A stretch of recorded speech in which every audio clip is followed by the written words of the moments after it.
Dear student, मी Kshitija Eklavya the magic of education मध्ये तुमच्या सगळ्यांचं स्वागत आहे. So dear student, in previous session we discuss about the sound.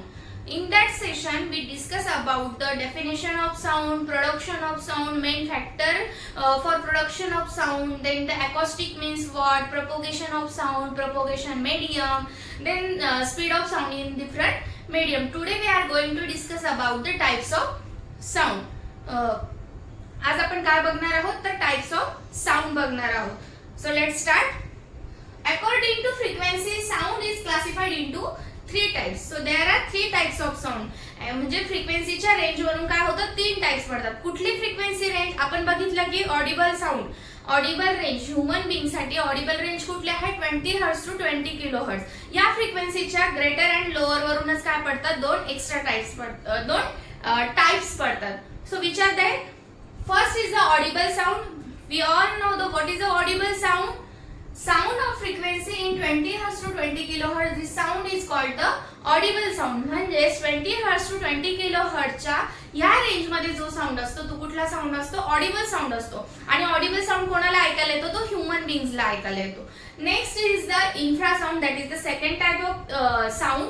Infra sound, what is the definition of infrasound?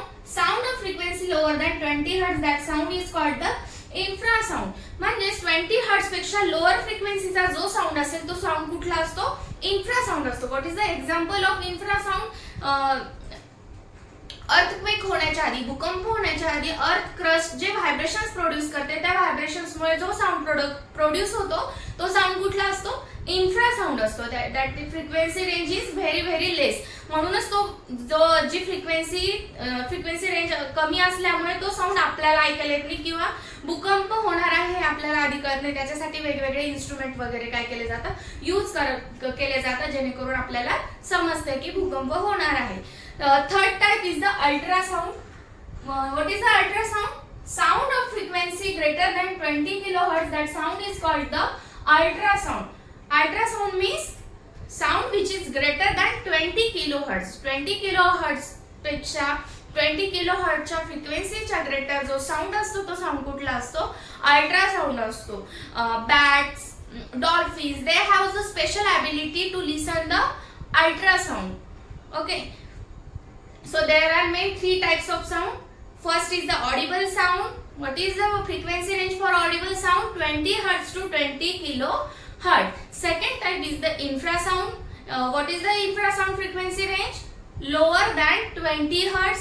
And third type is the ultrasound, and the frequency range for ultrasound is the greater than 20 kilohertz. Next is the experiment done by Italian scientist Spallanzani. स्पॅलेन्झानी यांनी काय केलं होतं, एक experiment केला होता. आणि ह्या experiment मध्ये त्यांनी काय सिद्ध केलं तर बॅट्स म्हणजेच वटवाघूळ जे असतात त्यांच्याकडे काय असतं, एक स्पेशल मेकॅनिझम असतो. आपल्याला सगळ्यांना माहिती आहे की वटवाघूळ हे रात्रीचे उडतात. त्यांना अंधार, डार्कनेस जरी असेल, अंधार जरी असेल खूप, तरी त्यांना दिसतं किंवा ते त्यांचा पाथ शोधत जाऊन ते त्यांना जिथे जायचं आहे तिथे ते पोहोचतात. So what is the reason behind it? त्याच्या मागे काय कारण असू शकतं की त्यांना अंधारात देखील दिसतं. यासाठी काय केलं होतं, स्पॅलेन्झानी यांनी काय केलं, बॅट वरती एक्सपेरिमेंट केला. ह्या एक्सपेरिमेंट मध्ये त्यांनी काय केलं, बॅटचे वेगवेगळे ऑर्गन काय केले, कव्हर्ड केले आणि बॅट्सला उडण्यासाठी सोडून दिलं. फर्स्ट त्यांनी काय केलं तर बॅटचे आईज क्लोज केले. जेव्हा त्यांनी आईज क्लोज केले, कव्हर्ड केले, तरी हे बॅट्स काय केलं, इझिली तो त्याच्या पाथ क्रॉस करून त्याच्या ठिकाणी जाऊन पोहोचला. त्यानंतर त्यांनी काय केलं, बॅटचं नोज क्लोज केलं. नोज क्लोज केलं मीन्स कव्हर्ड केलं. आणि कव्हर्ड केल्याच्या नंतर देखील बॅट्स काय केला, इझिली उडू शकला. त्यानंतर त्यांनी काय केलं, इयर क्लोज केले, कव्हर्ड केले. ज्या वेळेस इयर कव्हर्ड केले त्यावेळेस त्यांना असं लक्षात आलं की बॅट्सला इझिली उडता येत नाही. त्यावरून त्यांनी मग जरासे जास्त ऑब्झर्वेशन्स केले आणि ऑब्झर्वेशन केल्यावर त्यांच्या असं लक्षात आलं की बॅट्स जे असतात, bats produce the ultrasound. Bats काय करतात, अल्ट्रासाउंड प्रोड्यूस करतात. Which is a ultrasound means which is a greater than 20 kilohertz. 20 kilohertz पेक्षा जास्त असतात ते साऊंड, जास्त फ्रिक्वेन्सीचे साऊंड असतात. बॅट्स ते साऊंड प्रोड्यूस करतात. हे साऊंड प्रोड्यूस झाल्याच्या नंतर अल्ट्रासाऊंडची जी वेव्ह असेल, साऊंड वेव्ह, ती काय करते, पास होत होत ऑब्जेक्ट पर्यंत जाते आणि ऑब्जेक्ट वरून ती रिटर्न येते. रिटर्न येऊन ती बॅट्सला परत ऐकायला येते.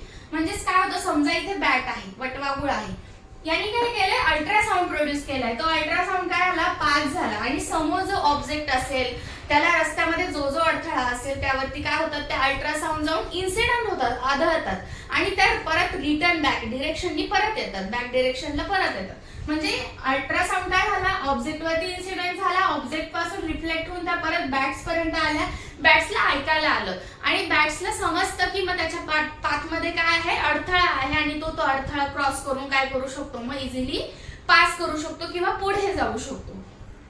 हे स्पेशल मेकॅनिझम कोणी शोधून काढला, तर स्पॅलेन्झानी यांनी शोधून काढलं. आता ह्या एक्सपेरिमेंट मध्ये आपल्याला काय समजलं, एक नवीन कन्सेप्ट आलेले आहे इथे, reflection of sound. Reflection of sound. So what is a reflection of sound, we have to discuss that point.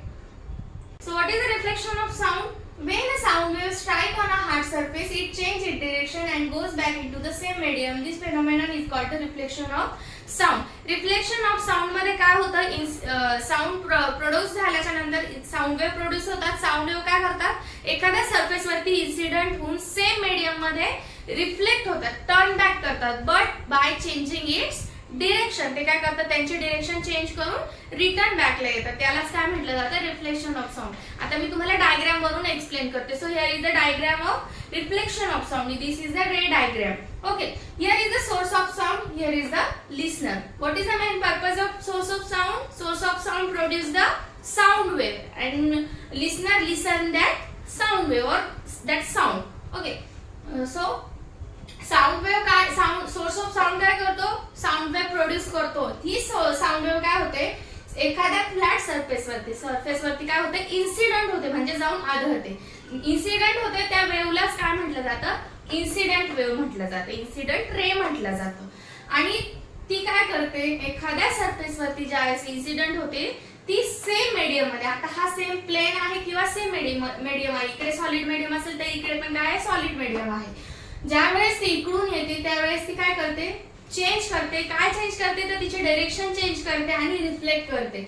म्हणजे जर सोर्स ऑफ साऊंड इथे असेल आणि लिसनर जर इकडे कुठेही असेल त्याच मीडियम मध्ये, तर त्याला देखील तो साऊंड ऐकायला जातो. कारण ही वेव्ह, इकडून येणारी वेव्ह काय करते, सेम डिरेक्शनला काय होते, सेम डिरेक्शनला नाही, पाथ चेंज करते, तिचं डिरेक्शन चेंज करून सेम मीडियम मध्ये काय होते, रिफ्लेक्ट होते. यालाच काय म्हटलं जातं, रिफ्लेक्शन ऑफ साऊंड म्हटलं जातं. आता साऊंड प्रोड्यूस झाल्याच्या नंतर एकच वेव्ह इन्सिडेंट होते का, नाही, इथे नंबर ऑफ वेव्हज असतात. त्यामुळे नंबर ऑफ वेव्हज काय होणार आहे, इन्सिडेंट होणार आहे. त्यामुळे नंबर ऑफ वेव्हज रिफ्लेक्ट होतात. म्हणजे प्रोडक्शन ऑफ साऊंड, इथून जो साऊंड प्रोड्यूस झालेला आहे तो एकाच माणसाला ऐकायला जातो, वेगवेगळ्या लिसनर्सला ऐकायला जातो. त्यानंतर आपण बघणार आहोत properties of reflection of sound. What is the first property, incident wave, reflected wave and normal all lie in the same plane. म्हणजे इन्सिडेंट वेव्ह, रिफ्लेक्टेड वेव्ह आणि नॉर्मल हे कुठे असणार आहे, सगळे एकाच प्लेन मध्ये असणार आहे, एकाच मीडियम मध्ये असणार आहे. This is the first property. Second property is normal is always perpendicular to the reflecting surface. ही जी नॉर्मल आहे ही ऑलवेज काय आहे, परपेंडिक्युलर टू द सरफेस. म्हणजे सरफेस आणि नॉर्मल मध्ये किती डिग्रीचा अँगल क्रिएट झालेला आहे, 90 डिग्रीचा. That is the normal is always perpendicular to the surface. And third property is that the angle of incidence and angle of reflection are always equal. Here is the angle of incidence and angle of reflection. These two angles are always equal. This is the third property of the reflection of sound. Next is the good and bad reflecting surfaces. There are two types of reflecting surfaces. First is the good reflecting surface and second is the bad reflecting surface. So how we can find out the surface is good or bad? It depends on the how much sound is reflected back. Okay, किती sound reflect झालेला आहे याच्यावरून आपण ठरवू शकतो की तो जो सरफेस आहे तो गुड आहे की बॅड आहे. So good reflecting surface means that surface reflect more sound.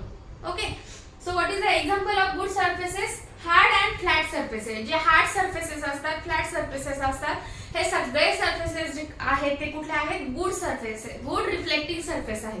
आणि next is a second type is the bad reflecting surface. Bad reflecting surface मध्ये एक्झाम्पल आहेत पेपर, मेटल, क्लोथ्स वगैरे काय करतात, जास्त जो साऊंड आहे तो काय करतात, ऍब्झॉर्ब करतात. रिफ्लेक्ट करण्याच्या ऐवजी ते मोर साऊंड काय करतात, ऍब्झॉर्ब करतात. त्याच्यामुळे तिथे रिफ्लेक्शन कमी असतं. म्हणून ते अशा प्रकारचे जे रिफ्लेक्टिंग सरफेसेस असतात ते सरफेसेस कुठले असतात, बॅड रिफ्लेक्टिंग सरफेसेस असतात.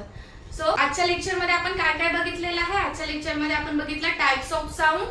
After that we discussed one experiment, जो एक्सपेरिमेंट होऊन गेलेला आहे बॅटशी रिलेटेड.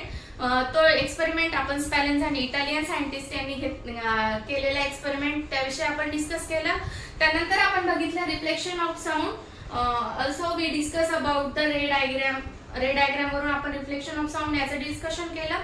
त्यानंतर आपण बघितलं properties of reflection of sound, then types of reflecting surfaces.